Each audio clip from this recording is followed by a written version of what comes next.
प्यारे दर्शकों नमस्कार।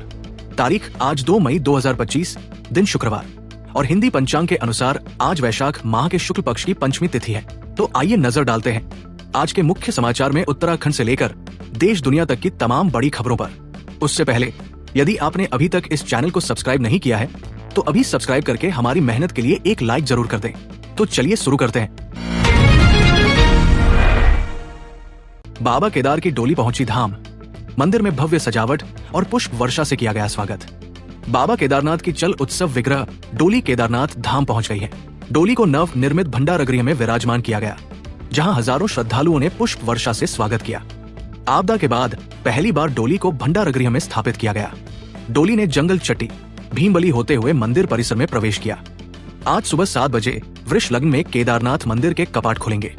108 कुंतल फूलों से सजे मंदिर में दर्शन के लिए 10,000 से अधिक श्रद्धालु पहुंच चुके हैं। सुरक्षा और व्यवस्था के लिए अधिकारी मौके पर मौजूद है। नैनीताल में उबाल, बच्ची से दरिंदगी के आरोपी को देख भड़के अधिवक्ता। हल्द्वानी में बच्ची से दरिंदगी के आरोपी उस्मान को कोर्ट में पेश किया गया, जहां अधिवक्ताओं ने भारी हंगामा किया। पुलिस को आरोपी को कोर्ट तक पहुंचाने में काफी मशक्कत करनी पड़ी। कोर्ट ने आरोपी को 14 दिन की न्यायिक हिरासत में भेज दिया है। इस घटना से नैनीताल में गुस्सा चरम पर है। पर्यटक इलाके से पलायन कर रहे हैं। कई दुकानदारों और रेस्टोरेंट संचालकों ने विरोध स्वरूप अपने प्रतिष्ठान बंद कर दिए हैं। स्थानीय लोग आरोपियों को कड़ी सजा की मांग कर रहे हैं। सशक्त भू कानून को मंजूरी, 9 अन्य विधेयकों पर भी राज्यपाल की मुहर। उत्तराखंड में विधानसभा से पारित सशक्त भू कानून विधेयक को राजभवन की मंजूरी मिल गई है। इसके साथ ही 9 अन्य विधेयकों पर भी राज्यपाल ने हस्ताक्षर कर दिए हैं। इनमें नगर नियोजन, खेलों में आरक्षण, जीएसटी संशोधन और निजी विश्वविद्यालयों से संबंधित विधेयक शामिल हैं। ये सभी विधेयक फरवरी में विधानसभा सत्र में पारित हुए थे और अब इनके अमल का रास्ता साफ हो गया है। इससे राज्य में भूमि और शहरी विकास संबंधी नीतियों में बड़ा बदलाव आने की संभावना है। फिर बदल सकता है मौसम, ओलावृष्टि और तेज हवाओं का अलर्ट जारी। उत्तराखंड में एक बार फिर मौसम का मिजाज बदलने की संभावना है। मौसम विभाग ने देहरादून, नैनीताल, पौड़ी और चंपावत जिलों में तेज हवाओं और ओलावृष्टि का ऑरेंज अलर्ट जारी किया है। कुछ स्थानों पर हवाएं 70 किलोमीटर प्रति घंटे तक की रफ्तार से चल सकती हैं। अगले कुछ दिनों तक प्रदेश में मौसम अस्थिर बना रह सकता है। पश्चिमी विक्षोभ के प्रभाव से तापमान में गिरावट आने की उम्मीद है, जिससे लोगों को गर्मी से राहत मिल सकती है। निकायों में पदभार की गड़बड़ी, क्लर्क और निरीक्षक बन बैठे अधिकारी। उत्तराखंड के 46 नगर निकायों में सफाई निरीक्षक, क्लर्क, कनिष्ठ सहायक जैसे कर्मियों को प्रभारी ईओ बना दिया गया है, जबकि विभाग के पास 75 अधिशासी अधिकारी उपलब्ध है। कई मामलों में अन्य विभागों से प्रतिनियुक्ति पर आए कर्मचारियों को भी जिम्मेदारी दी गई है, जिससे मूल कार्य प्रभावित हो रहा है। देहरादून, हरिद्वार, ऋषिकेश, अल्मोड़ा, पिथौरागढ़ समेत कई निकायों में ये स्थिति देखी गई है। शहरी विकास विभाग पर पदस्थापन में लापरवाही के आरोप लग रहे हैं। सचिवालय में बायोमेट्रिक व्यवस्था फेल, पहले दिन ही कर्मचारियों को झेलनी पड़ी दिक्कतें। उत्तराखंड सचिवालय में 1 मई से बायोमेट्रिक हाजिरी अनिवार्य की गई, लेकिन पहले ही दिन व्यवस्था चरमरा गई। सीमित मशीनों और तकनीकी खामियों के चलते कर्मचारियों को उपस्थिति दर्ज करने में भारी परेशानी हुई। सचिवालय संघ ने इस मुद्दे पर प्रशासन से मुलाकात कर 100 से अधिक मशीनें लगाने की मांग की है। संघ का कहना है कि जब तक व्यवस्था सुचारू नहीं होती तब तक इसे ट्रायल के रूप में लागू किया जाए। अधिकारियों की उपस्थिति पर भी नए सवाल खड़े हो गए हैं। उत्तराखंड में 7,000 आंगनबाड़ी सहायिकाओं की होगी भर्ती। कंडोली में भवन का हुआ लोकार्पण। उत्तराखंड में महिला सशक्तिकरण मंत्री रेखा आर्या ने बताया कि राज्य में करीब 7,000 आंगनबाड़ी कार्यकर्ता और सहायिकाओं की भर्ती प्रक्रिया जल्द पूरी की जाएगी।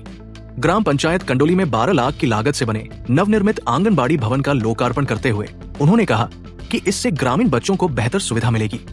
सरकार आंगनबाड़ी केंद्रों को सशक्त संस्था के रूप में विकसित कर रही है।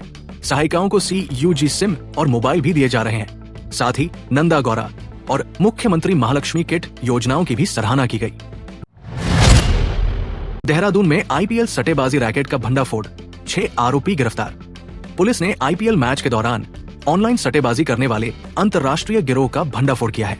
पुलिस ने 6 आरोपियों को गिरफ्तार कर उनके पास से 2 लैपटॉप, 17 मोबाइल और 5,33,000 रुपए नकद बरामद किए। जांच में पता चला कि ये नेटवर्क दुबई से संचालित हो रहा था और आरोपी दिल्ली से देहरादून आए थे। आरोपी मोबाइल और ग्लोबल साइट्स के जरिए लोगों से संपर्क कर उन्हें सट्टा खेलने के लिए लिंक भेजते थे। उनके खातों में करोड़ों रुपए का लेन देन हुआ है। पुलिस ने सभी बैंक खातों को सीज कर दिया है। ध्रुव हेलीकॉप्टर को मिली परिचालन की मंजूरी, सेना और वायुसेना फिर शुरू करेंगी उड़ान। जनवरी में दुर्घटना के बाद रोक लगाए जाने के बाद अब उन्नत हल्के हेलीकॉप्टर ALH ध्रुव को सेना और वायुसेना बेड़े में फिर से उड़ान की मंजूरी मिल गई है। रक्षा मंत्रालय ने DI समिति की सिफारिशों के बाद ये निर्णय लिया है। हालांकि नौसेना संस्करण अभी भी संचालन में नहीं आएगा। 5 जनवरी को गुजरात के पोरबंदर में हुए हादसे में 3 जवानों की मौत हो गई थी।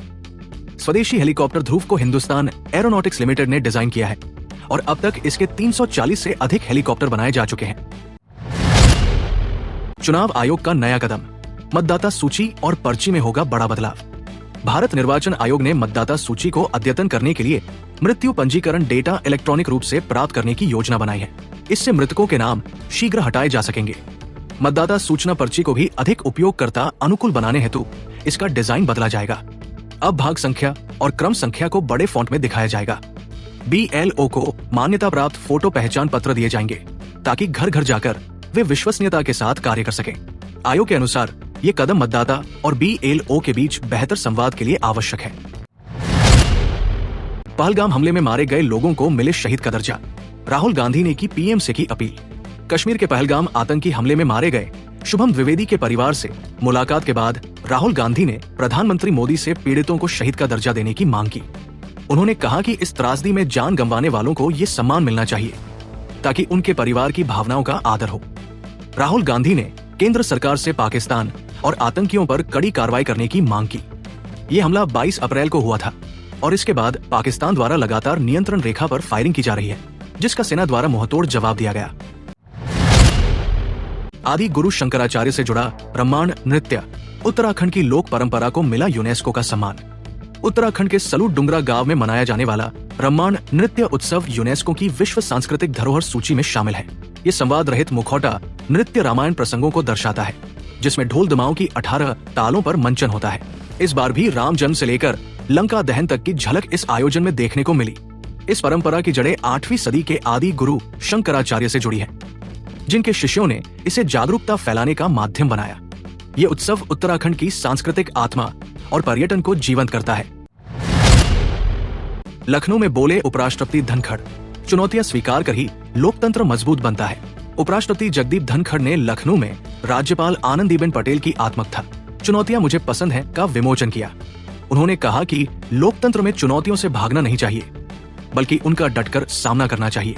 उन्होंने उत्तर प्रदेश सरकार की अर्थव्यवस्था में प्रगति और मुख्यमंत्री योगी आदित्यनाथ की नेतृत्व क्षमता की सराहना की। उपराष्ट्रपति ने टेक्नोलॉजी, आर्टिफिशियल इंटेलिजेंस और शिक्षा में बदलावों की ओर भी ध्यान दिलाया। उन्होंने कहा कि अभिव्यक्ति की स्वतंत्रता के साथ वाद विवाद भी जरूरी है ताकि लोकतंत्र स्वस्थ बना रहे। 1 मई से रेलवे में नया नियम, वेटिंग टिकट पर आरक्षित डिब्बों में यात्रा नहीं। रेलवे ने 1 मई 2025 से वेटिंग टिकट वालों के लिए स्लीपर और AC कोच में यात्रा पर पूर्ण प्रतिबंध लगा दिया है। अब ऐसे यात्री केवल सामान्य डिब्बों में ही सफर कर सकेंगे। IRCTC से online book waiting ticket automatic cancel हो जाता है, लेकिन काउंटर टिकट वाले अक्सर आरक्षित कोच में घुस जाते हैं। रेलवे का उद्देश्य कन्फर्म यात्रियों को बेहतर सुविधा, भीड़ नियंत्रण और विवाद रहित यात्रा देना है। पकड़े जाने पर TTE को जुर्माना लगाने या जनरल कोच में भेजने का अधिकार होगा। LOC पर पाकिस्तानी फायरिंग जारी, घुसपैठ की आड़ में तनाव बढ़ा। पाकिस्तान ने 7वीं रात लगातार LOC पर सीज फायर का उल्लंघन किया है, जिससे पुंछ, बारामूला, कुपवाड़ा और नौशहरा जैसे क्षेत्रों में तनाव है। गोलीबारी का उद्देश्य आतंकवादियों की घुसपैठ कराना है। पाक सेना अग्रिम चौकियों से झंडे उतारकर तोपखाने और टैंक तैनात कर चुकी है। भारतीय सेना ने जवाबी कार्रवाई करते हुए सर्च ऑपरेशन तेज कर दिए हैं और घुसपैठरोधी व्यवस्था को मजबूत किया गया है। रक्षा मंत्रालय के अनुसार भारतीय सेना को नुकसान नहीं हुआ, लेकिन पाक की नीयत पर शक गहराया है। भारत से डरा पाकिस्तान, हाफिज सईद की सुरक्षा कड़ी की गई। पहलगाम हमले के बाद पाकिस्तान ने आतंकी हाफिज सईद की सुरक्षा बढ़ा दी है। भारत की संभावित गुप्त कार्रवाई, कोवर्ट ऑपरेशन के डर से लाहौर स्थित उसके घर को उपजेल घोषित कर सख्त निगरानी शुरू की गई है। सुरक्षा में SSG के पूर्व कमांडो लगाए गए हैं और पूरे इलाके में CCTV से नजर रखी जा रही है। हाफिज सईद 2008 के मुंबई हमलों का मास्टरमाइंड है और भारत अमेरिका की वांटेड लिस्ट में है। रिपोर्ट्स के अनुसार लॉरेंस बिश्नोई गैंग ने भी उसे धमकी दी है। संघ प्रमुख ने आदिवासी बेटी का किया कन्यादान, सामाजिक समरसता का बड़ा संदेश।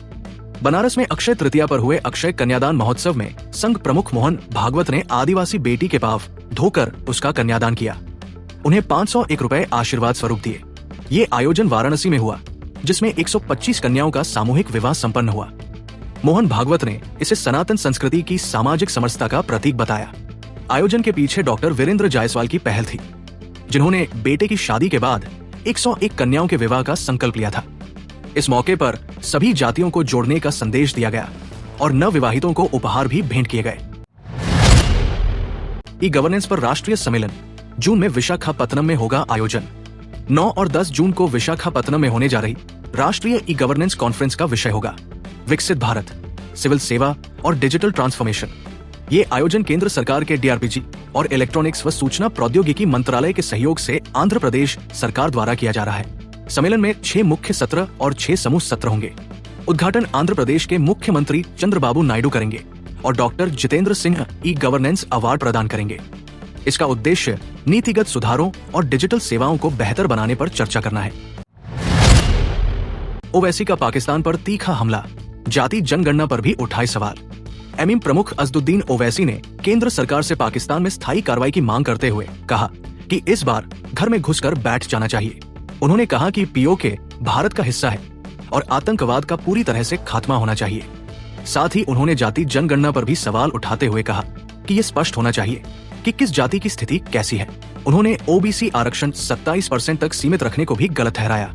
ओवैसी ने कहा कि बिहार चुनाव में उनकी पार्टी मजबूती से उतरेगी और सीमांचल की जनता उन्हें समर्थन देगी। अमूल ने भी दूध किया महंगा, 1 मई से बढ़े दाम लागू। मदर डेयरी के बाद अब अमूल ने भी दूध की कीमतें 2 रुपए प्रति लीटर तक बढ़ा दी है, जो 1 मई से लागू हो गई है। अमूल गोल्ड 1 लीटर अब 69 में रुपए, अमूल ताजा 55 रुपए में और अन्य प्रकारों के दूध की कीमतों में भी वृद्धि की गई है। कंपनी ने बताया कि ये फैसला उत्पादन लागत में वृद्धि के कारण लिया गया है। इससे पहले मदर डेयरी ने भी दिल्ली एनसीआर में दूध की कीमतें बढ़ाई थी। दोनों कंपनियों का कहना है कि गर्मियों में मांग और लागत बढ़ने के कारण ये आवश्यक कदम है। ट्रंप बने सबसे अलोकप्रिय राष्ट्रपति, शेयर बाजार में भी दिखा असर।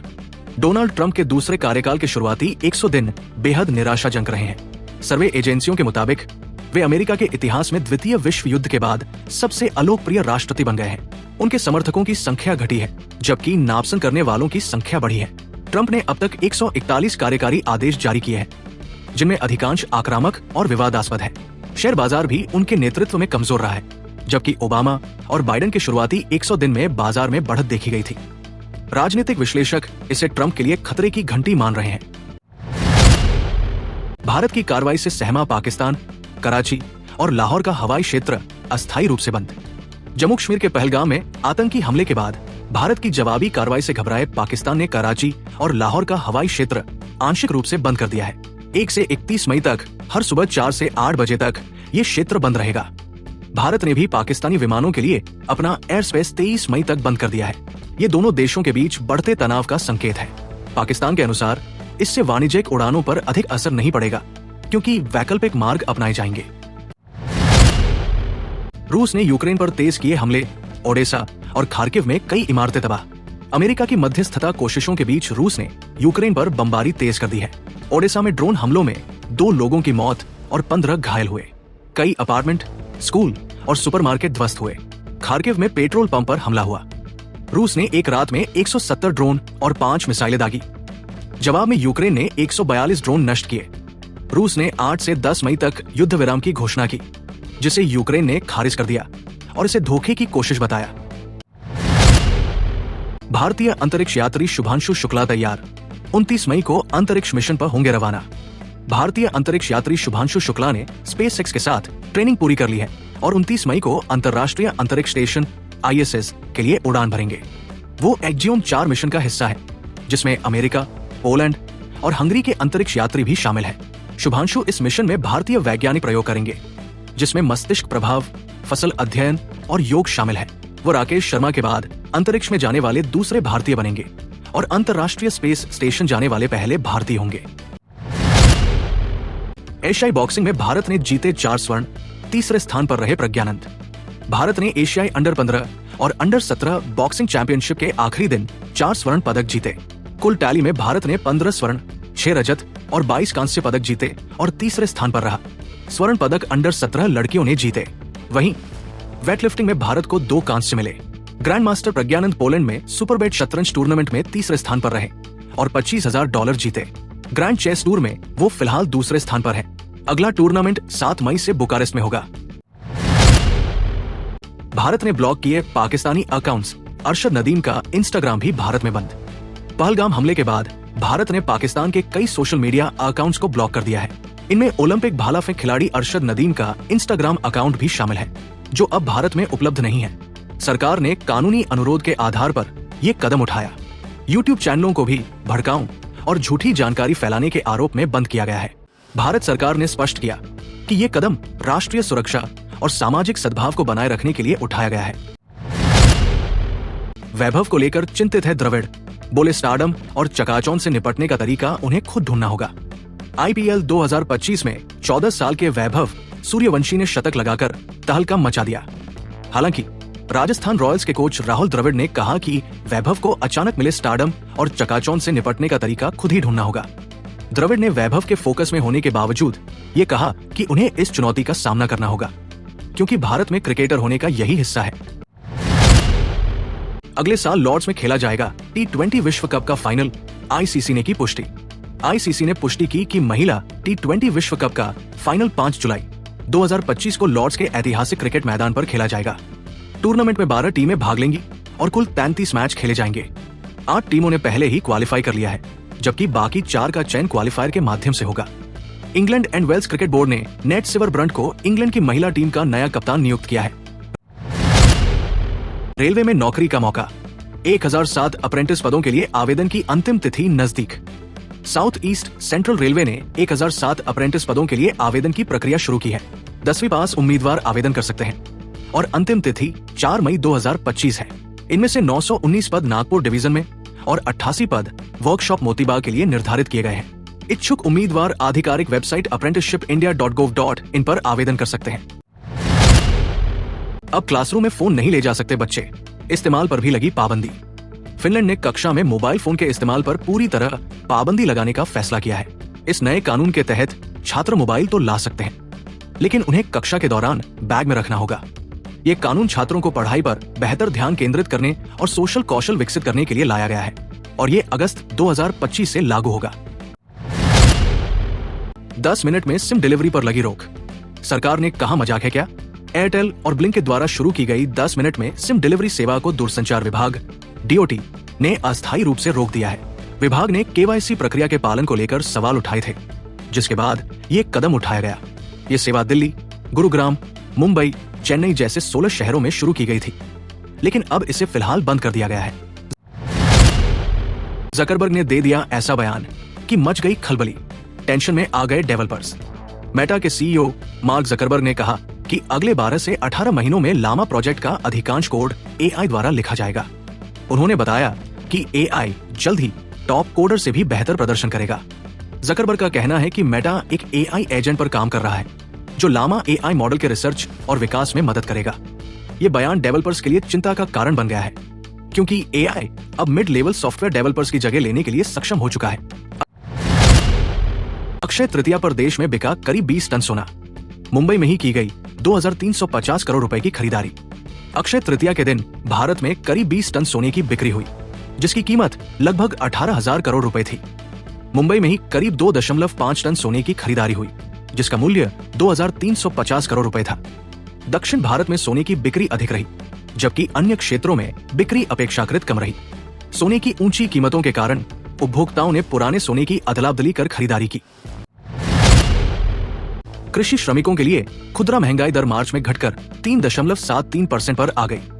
कृषि श्रमिकों के लिए खुदरा महंगाई दर मार्च 2025 में 3.73% रही, जो फरवरी में 4.05% थी।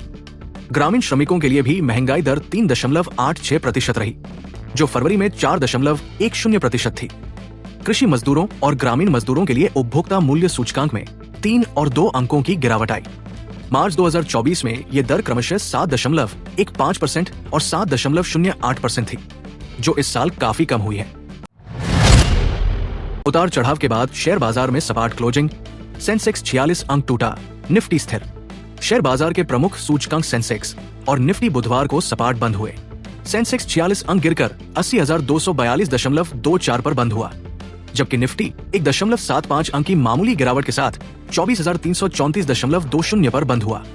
बाजार में भूराजनीतिक तनाव और बजाज समूह की कंपनियों में बिकवाली के बावजूद विदेशी फंडों के निरंतर प्रवाह से बड़ी गिरावट से बचाव हुआ। एशियाई और यूरोपीय बाजारों में मिश्रित कारोबार देखा गया। प्यारे दर्शकों, ये थी आज की प्रमुख खबरें। हम फिर हाजिर होंगे कल सुबह कुछ नई खबरों और अपडेट्स के साथ। तब तक के लिए नमस्कार।